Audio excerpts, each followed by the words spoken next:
Hello everyone and welcome back to the Outdoor Channel. We're back in a studio today and we're talking about the brand new Humminbird Xplore series.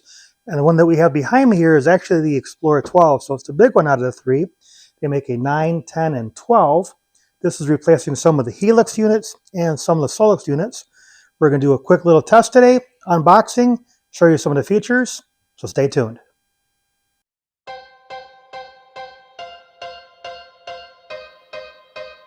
Welcome to the outdoors.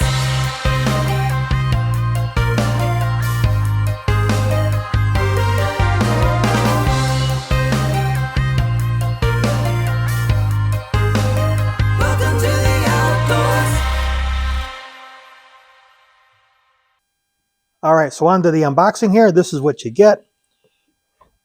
But we're going to go ahead and show you what comes in the unit here. They do include a nice cover.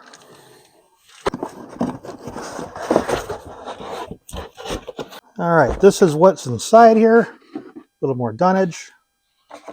And here's the actual Xplore unit.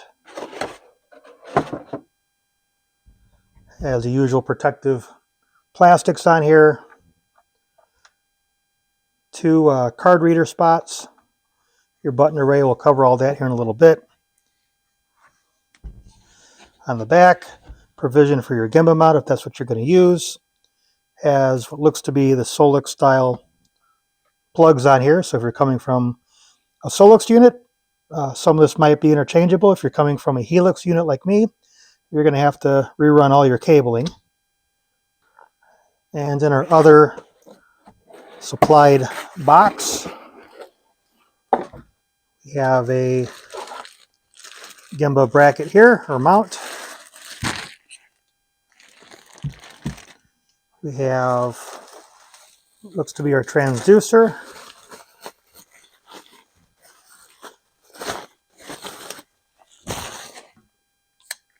This is a little bit smaller than the previous MSI and MDI transducers that are out there from what I understand. Just looking at it kind of quickly here, it does look a little shorter. Some other supplied hardware and a really nice thick power cable. You can see how thick those wires are compared to what other Humminbird units come with. That's really nice. Usual literature and bracketry for the transducer. All right, we're going to go ahead and fire this thing up by hitting the power button.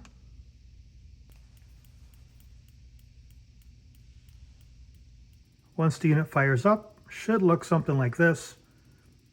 Now my sonar is going to look a little weird because, again, I am in the studio, and here's where my transducer is at, in a bucket with a little ornament for my fish tank. But it'll be good enough to give us an understanding of what this unit does. To start off with some of the basics, this has a button array here, and it has a touchscreen. So if you're coming from a Solix or a Apex unit, should be somewhat familiar. If you're coming from a Helix unit like me, it's going to be a little bit different.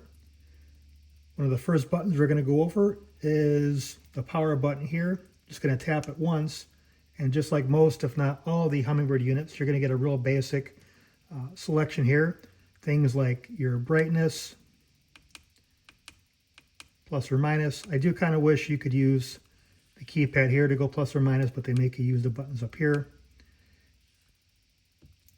You can navigate using the pad, or you can touch it. Now I went into night mode, and you can see we can, well, barely see the screen, so I'm going to go ahead and turn some of the studio lights off. And then I do have some ambient light here, but you can see this is set up for night, just like most of the other units out there. I'm going to go ahead and turn that back off, and then turn the studio light back on. So like I said, like most of the other Humminbird units out there, you'll have those basic functions out there. And of course, you can turn the unit on or off, or just simply hold the power button down. That'll turn it on or off. Now on the right, you have a couple of shortcut buttons here. Now you may have two, you may have more depending if you have your unit networked. So as an example, we're going to go ahead and hit this button down here. It's going to give you a set of readouts. And if I were to hit the star button, which is a favorites button like you see on Google or Internet Explorer or Edge, whatever you happen to be using, you can get those on the fly. Now you saw that they moved in and out. There's a little thumbtack button here you can hit, just like you would see in maybe like Microsoft Office, and that'll keep that locked into place. It won't go back and forth, and you can toggle back and forth what you like. We can go ahead and hit this button again, and you'll see in a moment that this will hide itself. Now, if you have this unit networked, I'll show a clip when this was in demonstration mode. You can have a few more options on here, things like running your Minn Kota trolling motor. In my case, I have an Altera. So once we get this on the water, we'll be able to show you how that works. Going back to favorites, you have a few different ways to access them. Again, we have the shortcut that's here. You can use that. There's also 3 physical buttons here, similar to a lot of other Humminbird models. And the height of the buttons is a little different. So if you're doing this where you can't see too well, you'll be able to feel that you're on 1, 2, or 3. These are programmable. You can set these up however you like, but that's how they basically work. Go back to where we were. Now above your shortcut keys, you have a menu button here, or an option button. Now, if you notice, this is currently has a yellow box around it, so we're talking about options for this particular panel. And as you can see, we have 4 different panels here. We can do things with our track or navigation options, whatever that might be. Since we're not in the water, there's not a whole lot that we can do. If I want to go from this panel to this panel, just need to touch it. You can see that it switched. Hit that little options button again, and then we have the options for whatever this panel happens to be, including changing colors. And you can do whatever you want there. Also on the fly, you can do things here like you saw, or we can also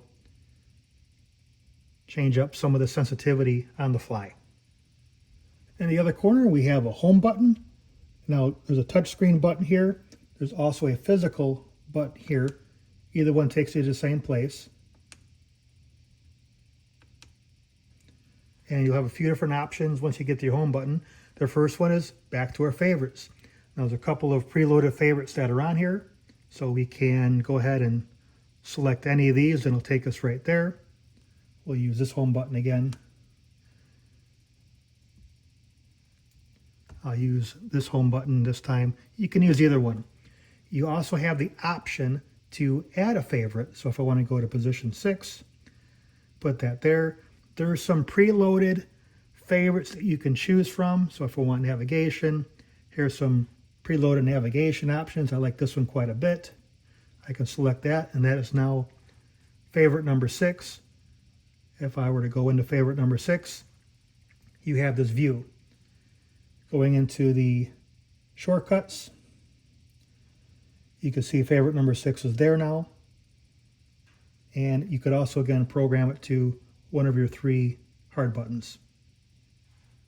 Going back to that home screen, if I were to program favorite number 7, you don't have to use one of the preloaded favorites. You can create your own.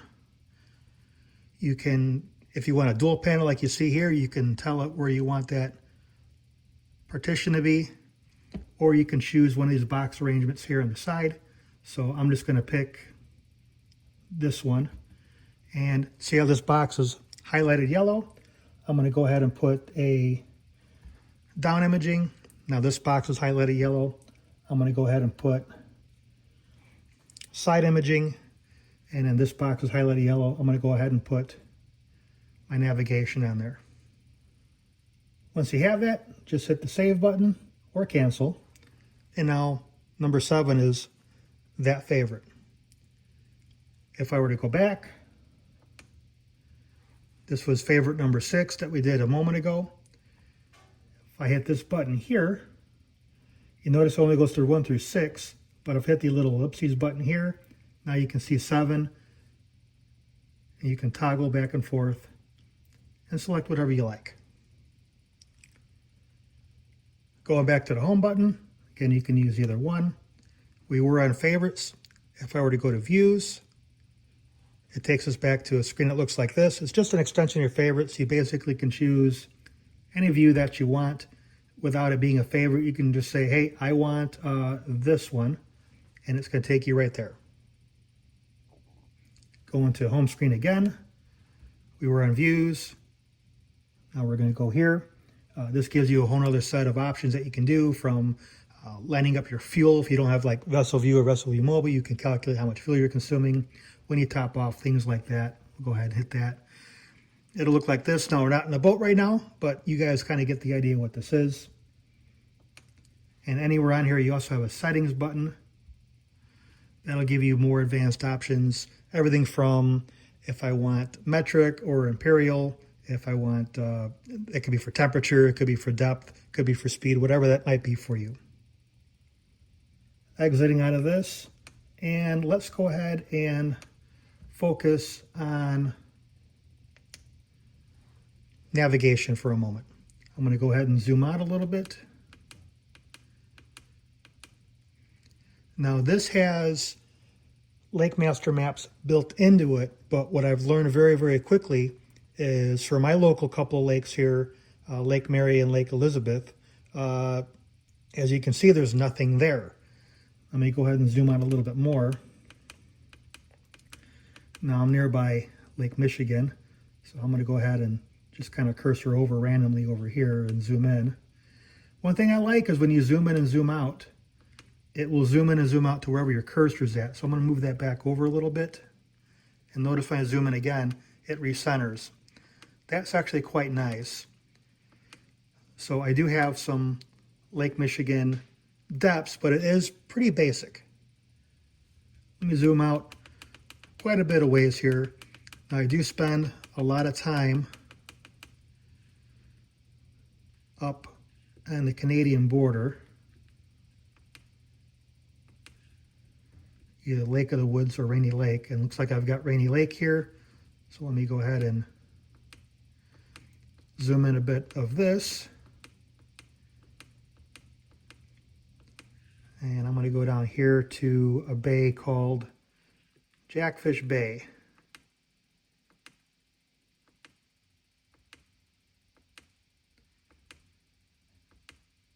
And I can see that I have some reasonable depth on here. I can see where there's the islands. I know exactly where these are at. If I cursor over to the side here a bit, there's a marker here.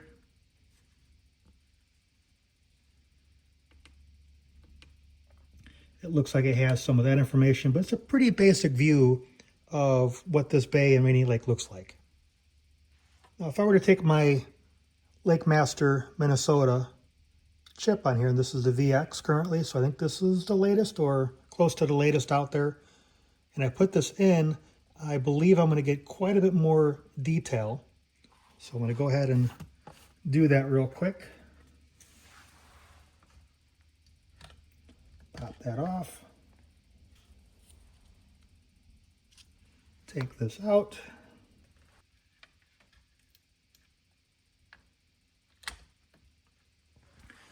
And you can see instantly how much more detail that we got on Rainy Lake here. You also have the ability to get your shallow water depth and highlighted areas in green, whatever that might be for you. So when they say the unit comes with built-in Lake Master Maps, it does. The detail is kind of light. It doesn't have all the lakes, it just has some of the lakes. Now, as far as your readouts that are here, I have to say they're a little bit harder to read. And when I have my Helix, I usually use the boxes because the overlay is a little hard to read. You can do a little bit with that. Now, to start, you do have your readouts here. You can pin them, and you can change them. By holding it down, you can select, just like you're used to, what you'd like them to be. Likewise, you can change the readouts here by holding it down. You can turn them off entirely. You can change the order or what they are. Really, it's going to be personal preference. As far as laying waypoints or markers on here, let's zoom in a little bit. Actually, you can also zoom in like this, like you would on a tablet or a smartphone. And if I were to go here, or really anywhere, and just hold my thumb down, you see you have options of what type of waypoint that's going to be. So we're going to go ahead and hit that one right there, just as an example. I'm going to pick red, just because. And you can see we have that waypoint that's there. You can go through and do things like name it, put it to a group, really whatever that is for you. To do another one, let's say I want to fish here by this little rock pile, and we'll just call it that one. And I don't know, we'll make it purple. You'll have it there. You also have some other things you can do on the top here. You can move things around. You can delete it, like, oops, I didn't want to do that. It's all pretty straightforward. There's some other pretty intuitive functions on here. I'm going to go ahead and use this to zoom out. Now this zooms out quite a bit more than this does. And I'm going to go here a little bit. Now remember, I'm in this bay over here, and I'm going to drop my cursor here, wherever that happens to be. Hit the little navigation button on here, and then you can go to the cursor. Now that'll work good if you have something like follow a contour or something with iPilot or iPilot Link. Now, I probably wouldn't try to do that through all this because, well, that wouldn't work. Just trying to give the example here. All right, so there's a very quick demonstration of the Xplore 12. We have a water test we're going to be doing coming up in a future video, a custom install on our boat where we remove the stock gauges and place this unit in place of those gauges. Not quite a flush mount, but a custom mount nonetheless. It's really, really cool. We did that with a Helix 15 previously. If you're following along that channel, you may have seen that already. Going to do the same thing with this guy right here. We're also going to network it to our Minn Kota unit up at the bow. We have an Altera. We also have that Helix 15 I just mentioned. We're going to network it to that. I understand some of the data transfer between Helix units and this aren't great, so we're going to test and see what you get and what you don't get. So like and subscribe. All that content's coming up soon. We'll see you next time.